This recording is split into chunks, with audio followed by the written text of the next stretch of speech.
লন্ডনে একটি সেমিনার থেকে বের হয়ে যাওয়ার সময় তথ্য ও সম্প্রচার উপদেষ্টা মাহফুজ আলমের উপর হামলার চেষ্টা করেছেন আওয়ামী লীগের নেতাকর্মীরা।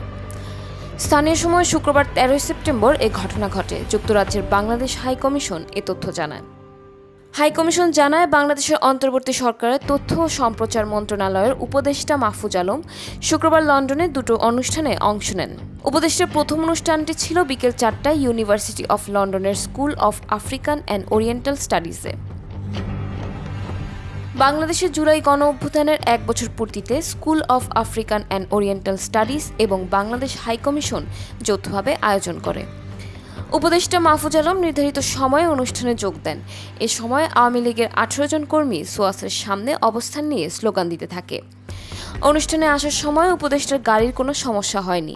সোয়াস অনুরোধে আগে থেকেই পুলিশ কড়া নিরাপত্তা ব্যবস্থা নিয়েছিল।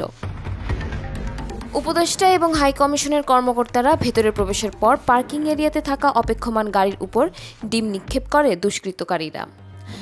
অনুষ্ঠান শেষে উপদেষ্টা মাহফুজ আলম এবং হাইকমিশনের কর্মকর্তারা একাধিক গাড়িতে করে সোয়াস ক্যাম্পাস ত্যাগ করেন। পরে সেখানে বাংলাদেশ হাইকমিশনের দুটি খালি গাড়ি বের হওয়ার সময় কয়েকজন দুষ্কৃতকারী রাস্তায় শুয়ে প্রতিবন্ধকতা সৃষ্টির চেষ্টা করে এবং আরও কয়েকজন দুষ্কৃতকারী খালি গাড়ি দুটোতে ডিম নিক্ষেপ করে। যারা রাস্তায় শুয়ে প্রতিবন্ধকতা সৃষ্টির চেষ্টা করেছিল, পুলিশ তাদের সরিয়ে দেয়।